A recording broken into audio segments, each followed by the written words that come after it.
I wish more people knew what I'm about to share with you in this video. Everything is you. Everybody is you in disguise. We believe in separation because the mind tells us that there's a world out there. The world out there can hurt us. The world out there can make us feel good. The world out there is where the opportunities are. The world out there is where money is. The world out there is where I'll find love. The world out there is where I'll have my home. The world out there is where I'll have my kids. The world out there is what I have to search for. I need to go and seek in order to get what I want into my reality. But what we got to realize in science, that everything is energy. So everything that you experience, and if I touch a table, if I type on my laptop, if I touch another human being, I can only touch myself because everything is energy. In fact, it's been proven in science that you can't actually touch anything. Like literally, if we go into quantum mechanics, quantum physics, when you touch something, you're not actually touching yourself. You're just experiencing vibrational frequencies. And it's impossible for the electrons, the protons, and the neutrons to actually touch. We live in a reality of 99.99999 empty space. And we are the empty space. We are consciousness. We are God. Now, some people will say that's blasphemy. You can't call yourself God. What if that is a manipulation tactic? Take away awareness from who we really are. What if that's a strategy to disempower, to keep us in control and not realizing our sovereignty? What if it's a distraction from awakening to our highest potential, whatever that means? Because there is no such thing as a highest potential when you realize you are the universe, when you realize you are God. And so we are out here desiring, needing, wanting, trying to get rid of our blocks, trying to become better people, trying to transform the world, when in reality, you are the world. That you don't need to manifest anything because everything is you. You can't be lost. You can't be stuck. You can't procrastinate. You can't take action. You can't be happy. You can't be sad. You can't be frustrated. It's impossible. These are all labels to define one infinite stream of energy. We as human beings have this thing called a brain, and the brain has two sides to it. It has duality. Has left and right, the left brain and the right brain. And on a spiritual level, when we go beyond the mind, because spirituality is just you beyond the mind, when we go beyond the mind, when we go beyond the frequencies that we can see with our eyes, feel with our skin, our senses, smell with our nose, taste with our tongue, hear with our ears, when we go beyond the senses, when we go beyond the frequencies of what we can hear, smell, see, touch, experience, there's a whole infinite reality there that we can't yet tap into. That's why you get those dog whistles that you can't hear, but the dog can hear it. So we've got to understand that we are limited into what we can experience in this realm. Beyond that is our infinite potential.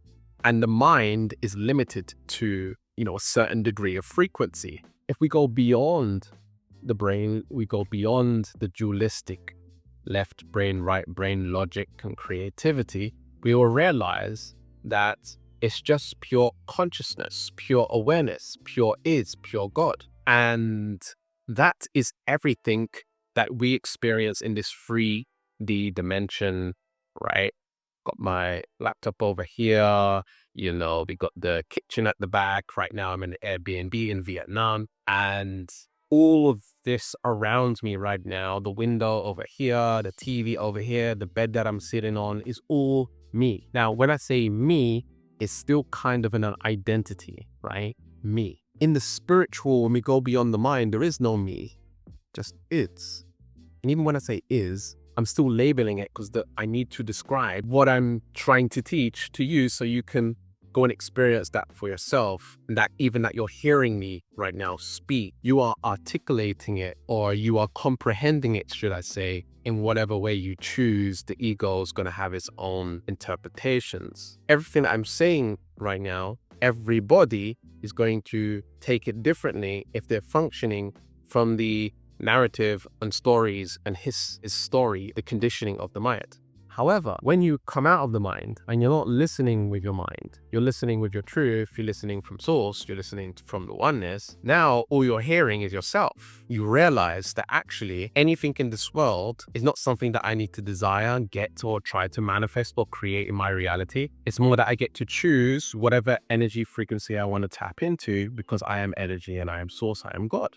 So spirituality has been colonized by Western people and transitioned into something that it's not. When we come to the East, which is where I'm at right now, I'm in Vietnam. Today, I saw that they use incense on the front of their car. They literally, outside of the car, right on the front of the car where you see the number plate, they put incense there and they burn incense for their car. They have spirituality in everything, well, a lot of things that they do. When you go into a massage therapist, spa, they got the altar, they got the Buddha, they're always using spirituality. They're always tapping into spirituality. In the Western world, we have colonized it and changed it into something else. If we look at something like yoga, yoga in the West is not what it originated to be. It's been changed and it's altered, and then there's different names for the different types of yoga. When these are just manufactured Western ways to do yoga, we're taking away and moving further into separation and not understanding that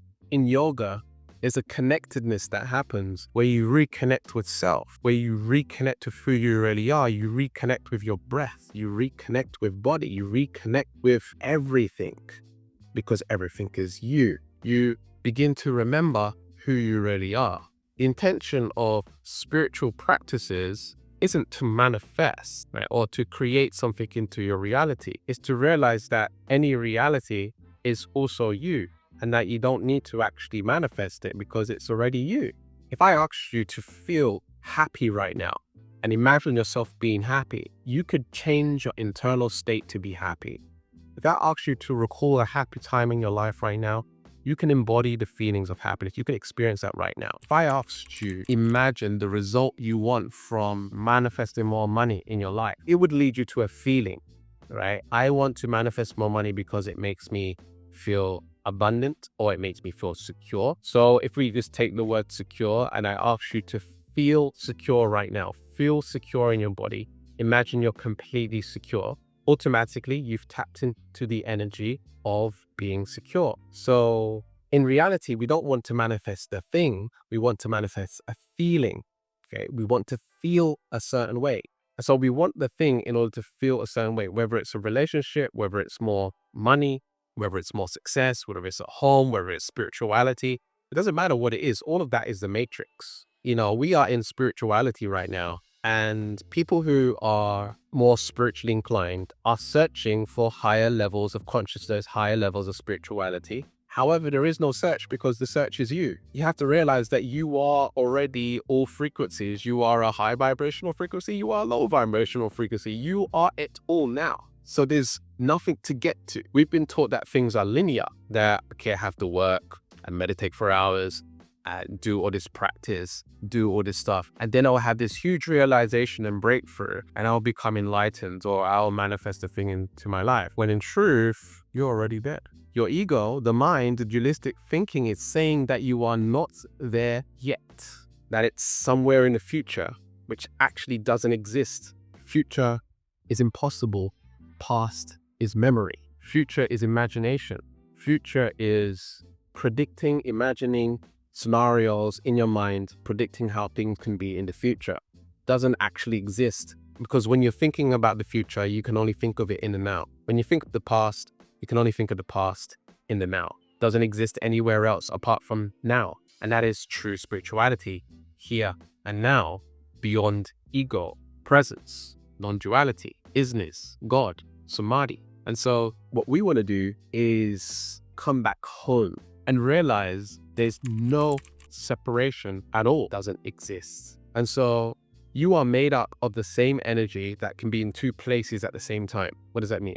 So in quantum physics, it's been proven that an electron can be in one place, but also in another place at the same time. It's only when we look at it with our physical eyes that it's locked into one place. So if we take my hand and I'm moving my hand back and forth like this, right? We have to realize that in order for my hand to go from here to here, there needs to be electrons and protons and neutrons in that position too. So if my hand is here, my hand is also already there too. Doesn't physically appear that way because I'm using my physical eyes, using my senses, but you are in all places at once. How do we tap more into that? how do we tap more into choosing to be someone who is more successful, choosing to be enlightened, choosing to have a high level of consciousness? It's very simple. The idea that none of it exists, the idea that you are already that higher level of consciousness, your brain's just telling you something different. Your brain's stuck in limitation. Your brain's stuck in what is possible, what is not possible. And so we only get what the brain can fathom. This is why they tell you to reprogram and shift the subconscious mind. Because when something becomes possible or real or familiar or safe to your subconscious mind, it will manifest itself into a reality because it's just something that's just normal. It's not a big deal anymore. So we manifest into our lives what is normal. We don't manifest what we think is on a pedestal or hard to get or big to attain. I'm going to give you an example. Right now, I'm recording this on an iPhone. Now, many years ago, when the cell phone first came out, it was like a big brick, right? And it was only reserved for people who are wealthy or well off or rich, right? And so for people who were middle class or poor, it was something that was pedestalized or something that was hard to get, hard to attain. It's only for rich people. That's why they didn't have it, right? Now, as time moved forward, phones are still quite expensive when we look at the grand scope of things. Mobile phones devices are quite expensive to the average person. We have to get them on finance. However, everybody has a phone. So that means that it's become normal, familiar, safe, and natural to have a phone. So it's much easier to manifest into our reality. It's no longer on a pedestal. It's something that is normal. If we look at someone who is a millionaire, it's still, in this day, abnormal to be a millionaire. Meaning, people will put millionaire on a pedestal. We do this with relationships. Someone will pedestalize relationships and desiring a relationship. And I really want a relationship and I really want to get married and I really need to find that specific person or whatever it is. You've pedestalized relationship. You think it's something that is scarce and that is rare, right? And when something's rare, like a diamond, for example, the price goes up. When something is rare, like gold, the price goes up. When something is rare, like a specific crystal, like, well, maybe not a crystal, more of a meteoroid. What's it called again? The green one. I forgot what the green one is called. I forgot what it's called, but for those in the back, you know what I'm talking about. Very, very powerful stone. And it's something, and usually when you go to buy it, even just a little piece of it, it's quite expensive. So if we look at things that have been pedestalized and we've put excess importance on it, now it's become more expensive. Now it's become more rare. Now it's become more hard, right? And you've created distance between you and the thing. You're functioning on the law of separation rather than on the law of one.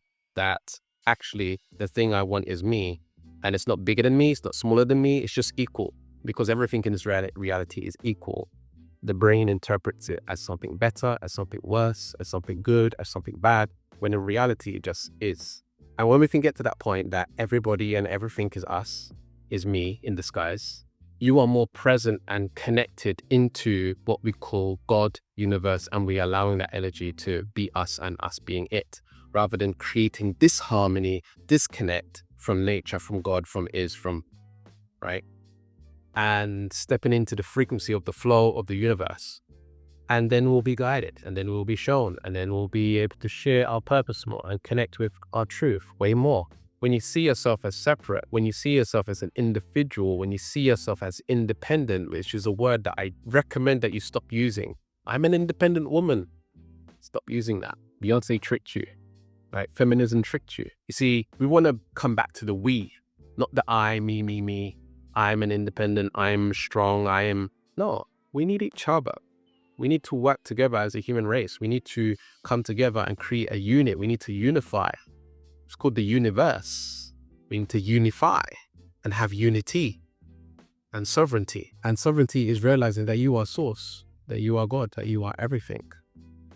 Because this feminism, the individualism, the independence, not just women, men also, is the reason why things are getting more expensive, why there's inflation, why we have problems. If you look at the Jewish community, they stick together. They keep the money within their community. And guess what? They build a lot of wealth because they come together, right?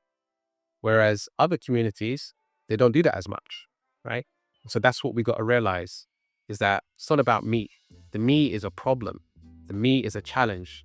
The independence is a challenge. The individualization and going to be my authentic self and all of this stuff is all a lie, right? You can't be authentic. It's impossible. When I say that, what I mean is authenticity is an illusion of who you think you are in the ego, when in actuality, real authenticity is you beyond ego. You can't be authentic. It's impossible. It's all conditioning. It's all a lie. And so when you awaken to realizing pain in your body is you, and it's not something attacking you, then you can make peace with it.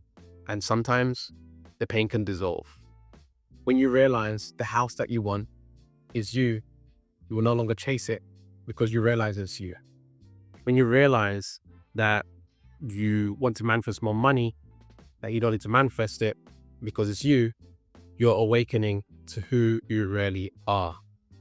That you are infinity. You are the universe. The brain is just interpreting you as this small human body here on Earth, walking around on the planet. That is all you are. Not true. We forgot who we are when we came here. We need to call back who we are and realize our true potential, our true power.